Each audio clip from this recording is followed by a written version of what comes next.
Oh yeah, it says you're live. I did watch the Eurovision final, the final, supposedly live, and it was quite serious when they said, "Oh, the Swiss invented LSD," and the Swiss invented LSD. I had a problem a couple of months ago where the bread, and it was rye bread, and other stuff, suddenly had this mold on it, and it was sort of like green, not grey, green mold. Anyway, so I solved the problem by shutting the door and not letting as little air in as possible, because the air carries the spores, and the spores might cause things like asthma, even cancer. But anyway, and I just then lost my mind. While watching the Eurovision final of the song contest, I had a realization, because I was in Switzerland at one time, and things were pretty good or okay or whatever, because I'd never seen mountains that had snow on them with almost a snow line. I've never seen mountains like that, like the Matterhorn. And so when I saw the Matterhorn, I didn't think of Professor Horn or his daughter, who the guru from America, who says, the world is nothing more than movies. That's what you're watching. Everything is just a movie. Described his daughter, or estranged daughter, as the eternal verities, or the eternal, I don't know. And so I got a realization, because they're the Italians, I think, a couple of months ago, were redoing or changing where she lived on Lock Street. But anyway, so I had a realization. The realization involves, the current generation of the Hughes and the Murdoch people. And the Hughes had, and I'm getting a really sore throat straight away, the Hughes had twin sons. Twin sons. I think one was named Ted, and I can't remember the other one. And, they were pretty sort of nutcases. They must have been very hungry, or they weren't being fed properly, because at one time they were eating dog food, dry dog food. And I thought, oh yeah, what's this? What is this stuff? Dried dog food.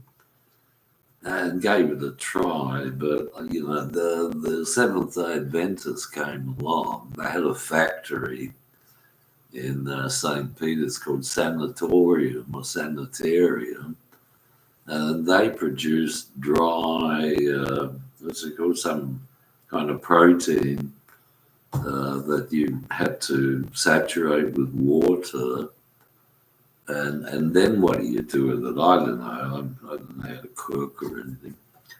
But the Hughes had twin sons, and so the number of murderers or movies or songs about twins, just been enormous. Like the Mendez twins, who killed their parents because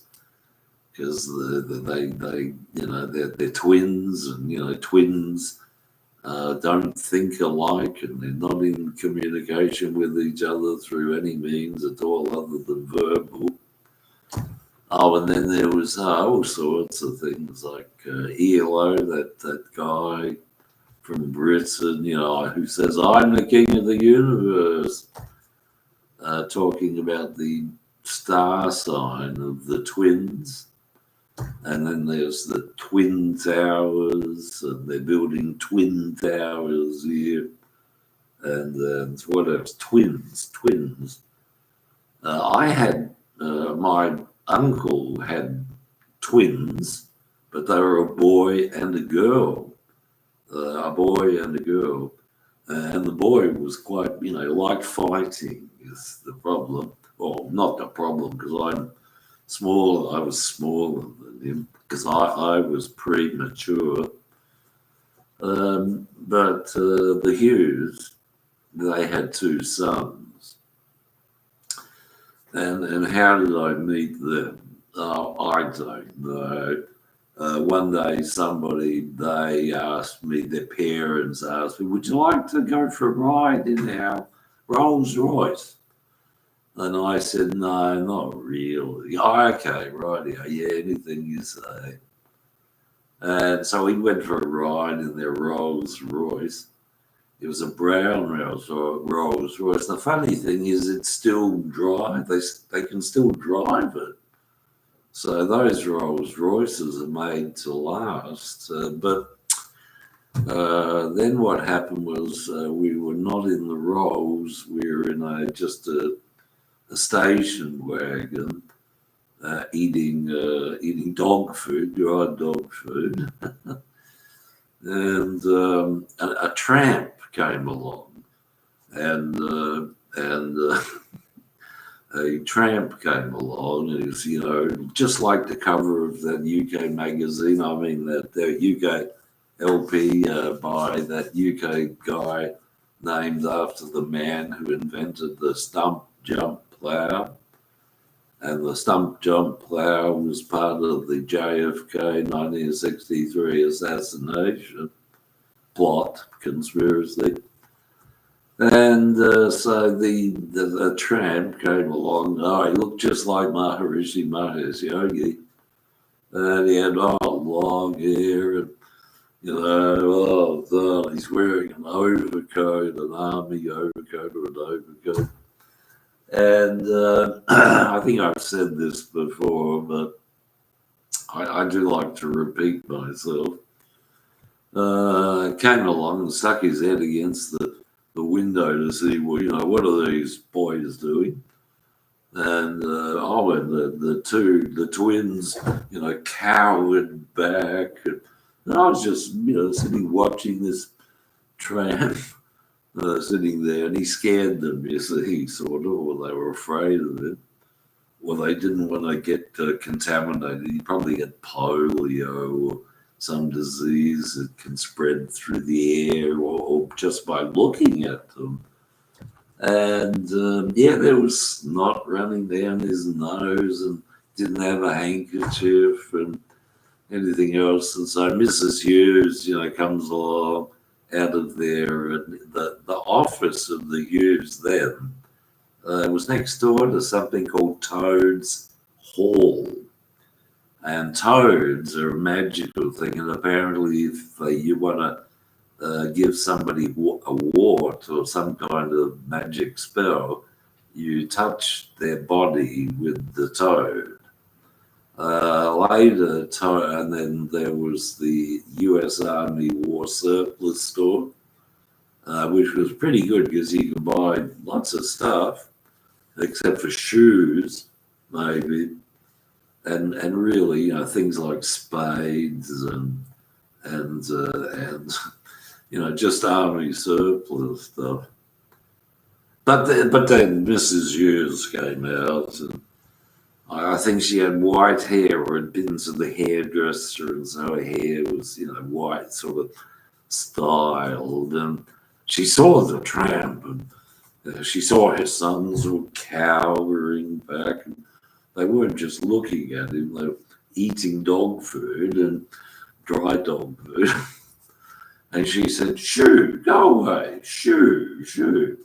And that's sort of like an old Jewish, or one of those religious ideas that, with the shoe, you do something with the shoe or something. Woody Allen even did something with the shoe. And so the old tramp wandered off. And I might have found out where he came from or where he went for a meal. But Jethro Tull did an album cover with him on the cover, but it was an artist's impression rather than a photo. Okay, so what was I saying? Oh, but then I realised while watching the Eurovision Song Contest that a worldwide organisation started way back then, probably just after I was born, which nation devoted to being anti-me, Alubo. And so what happened? And it still functions in the Eurovision Song Contest. Lyrically, some of it was anti-Lubo,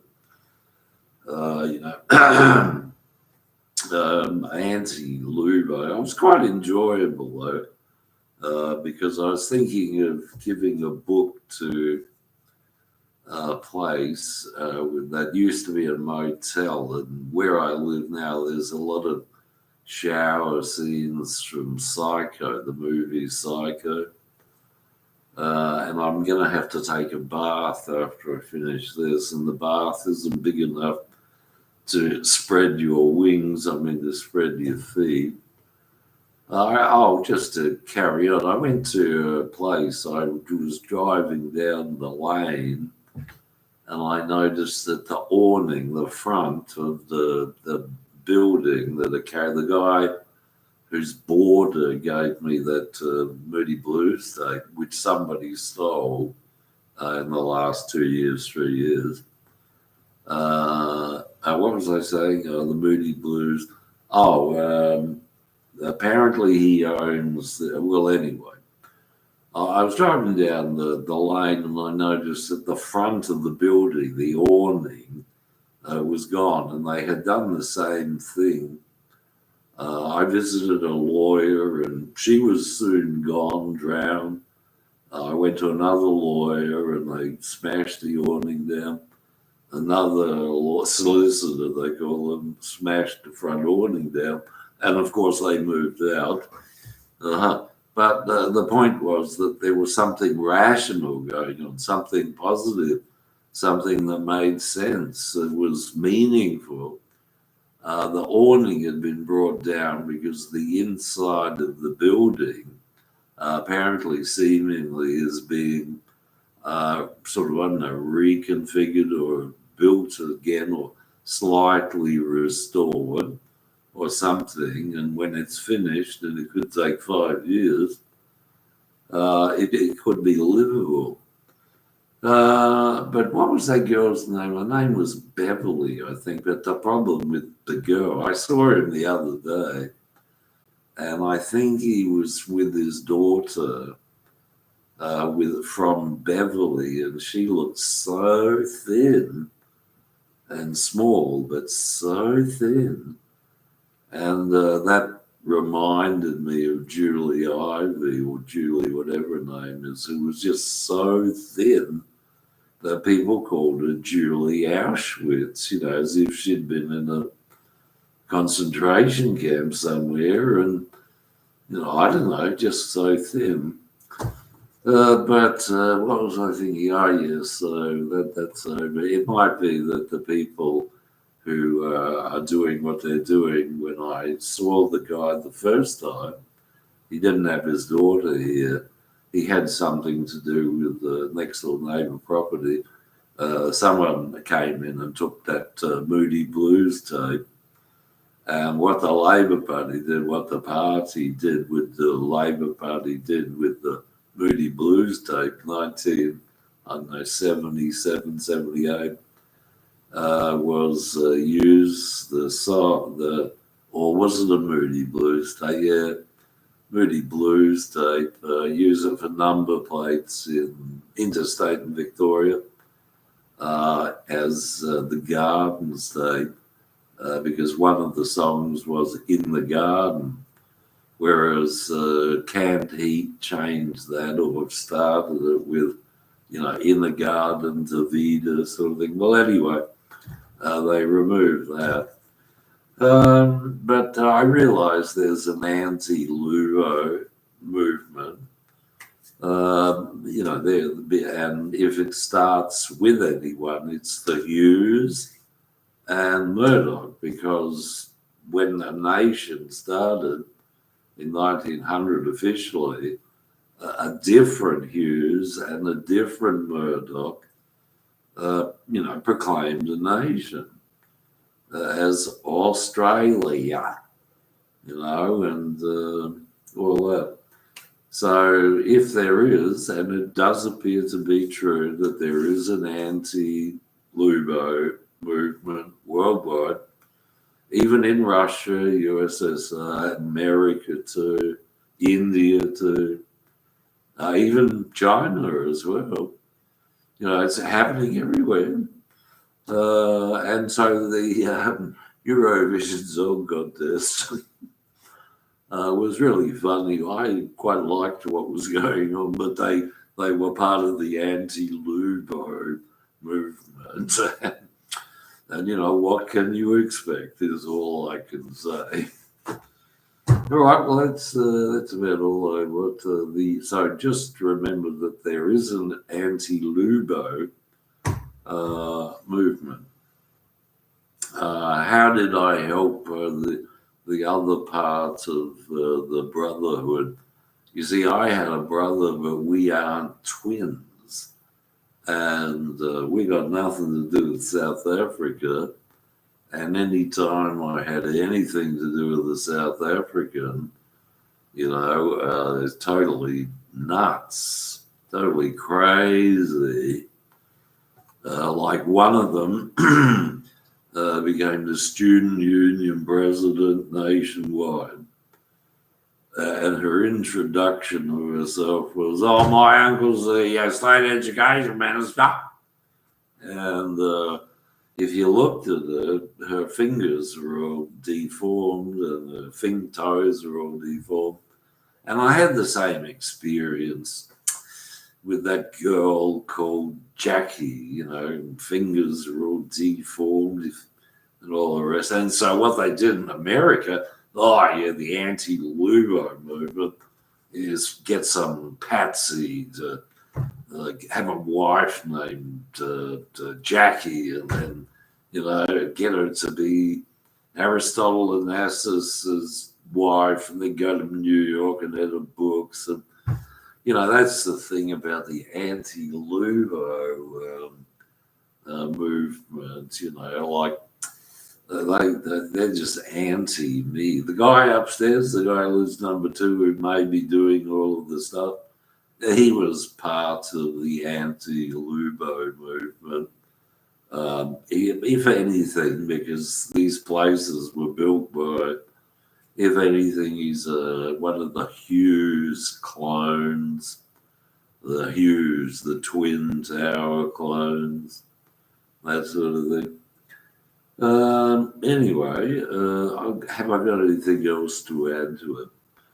How the anti-Lubo movement, global, worldwide, millions and millions and billions are members of it and follow the truth of the anti-Lubo movement. And I went to take a picture of the house, and it has a red door. And I took 4 photos. There was a woman sort of hanging around looking quite suspicious. I could have gone up to her and say, "Do you want to make a porn movie or something?" But she wasn't talking. She was just sort of standing there, beating her head against the wall and saying, "Oh," And so I came home, and then I noticed that the cable, the specific cable, as used by me, I think a couple of weeks ago, was gone and missing. so I couldn't see the pictures I'd just taken, and had to try removing the memory card from one camera, put it into another camera. Then instead of going green light, it went orange light. I had to, I don't know, swap batteries. And finally, I was able to find out what was on the memory card. And those 3 or 4 pictures of that red door were not there. So I would say, that those stories about Pope Leo and his brothers, and his brother grew up he grew up in a house with a red door, were all, how do you put it, anti-Lubo movement. You see? I'll tell you about the other character and what happened to him. No, I won't. No, I won't. No, I won't. Oh, yes, I will. While watching the what's it called, the Eurovision Song Contest, I was reminded again and again and again. They love to, stick their foot down your throat. Was that in 1984 I did issue a small legal paper to the advertiser and Rupert Murdoch. And I, guess or presume that it's they who then ransacked my place and took an MS, a manuscript of 100, 200 pages, and I can't remember anything that was in it. But they may have been working with Paul McCartney and used the manuscript. The only thing I can remember in the manuscript was white clouds on a blue background. And so since the manuscript went missing and they ransacked the place, Paul McCartney's come out with various showbiz type things dressed in blue with white clouds. That type of thing. So, I'd say the poor old bugger is, completely lost his mind ages ago, long ago, and, just does what he's told. But while watching that, I was just thinking about various other things, and the anti-Lubo movement visited where Paul Reynolds lived. And the thing about what Paul was saying about, dead sheep, he was saying that his father gave him a job at the wool corporation. Apparently sheep sometimes die in the field. And when they're dead, it's easy, real easy, he said. You just grab hold of the wool and pull it out. And because the sheep is dead, that's what he said, the wool just comes up, roots and all. And he got paid for doing that. And so one of his first year art lithographs or whatever it was World War I gas masks being used. Lithograph, the gas mask. He also did one of that insane guy, Bob Dylan. I forget what that was. I think it was just different colors for each. When he's doing it, you got to use a squeegee or something to make the stuff to paint, the oil, the color go onto the thick paper and stuff like that.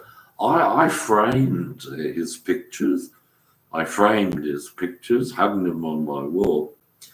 But the framer, I got this certificate from UK regards being inside a 800-page book, and got this character who framed does simple framing for, say, you get a university degree or a law degree or a PhD certificate of some kind, nursing of some kind, and he frames it, but it's very, thin wood.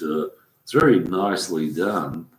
But I did sort of visit him the other day, and I noticed that a whole gang of people, the same gang of the anti-Lubo movement, moved in on him. He's not even open. The shop doesn't even open, apparently, or what. And I don't know, maybe he was out to get me because of what I did to the certificate and the frame, because what I did to the certificate and frame is throw it away. Anyway,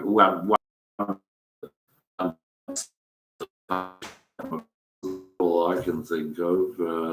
I should think it would take a while for that place, if it ever gets finished. It's a bit like that Gurdjieff movie called Meetings with Remarkable Men. Now, Heather H.G. Wells, that woman claims she works in a brothel, but she's never spoken a word of truth or factual truth to me ever in her life. She thinks she's funny. She thinks, I can outsmart him. And so I won't even bother. But the Gurdjieff movie I was watching, the Gurdjieff movie I was watching yesterday and the day before. The brother came round, the younger brother came round one day, saying, "You got to watch this movie. It's really good." So I watched the movie, and it sort of changed the way people started to think, because they couldn't just put the words or the action straight on TV or in a newspaper. And Meetings with Remarkable Men sort of what was that about? No idea, but it was filmed in Afghanistan, and if that was Afghanistan, it looked like a pretty dry place, nice. It's got some sort of big hills, and that's about all. But I think it was after, somehow long ago, before he got hold of this, something to do with Gurdjieff or something, got me somehow a book called, what's the book called? I don't know. Gurdjieff calls it the Holy Book, but it was, as far as I can remember, an Armenian, I don't know, New Testament or something like that, but totally different from the New Testament used to create the nation of Australia.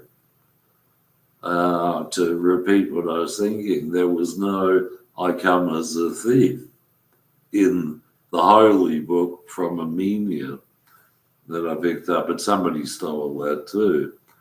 The thing about the cover, it was nice. It was a small book, blue and grey, and that might even have been a UK band, The Who, cross-reference or something, but I can't remember. Sean Lennon, by the way, I must add, he's almost the leader of the anti-Lubo movement, and it's really quite funny. It's really quite funny. It's really quite funny. But it's really quite funny. Yeah, so the guy who visited recently, I guess that's his daughter. It couldn't possibly be his wife. If that's his daughter, as thin as you can imagine, as thin as a couple of strands of spaghetti or something. Okay, so I wish the anti-Lubo movement success, popularity, unlimited money and power. Okay, so good night, and I'll watch this later.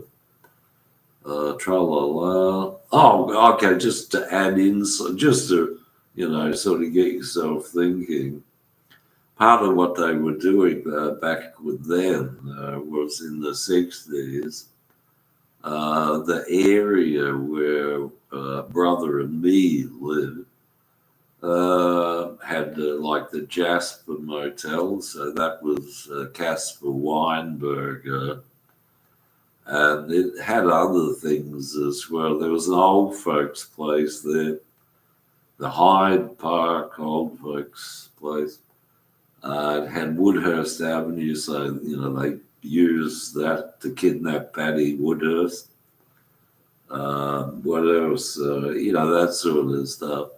Real Mexican revolutionaries, I guess, or Marxists, or I don't know, Zapatista guys. I don't know there, but it does explain certain things.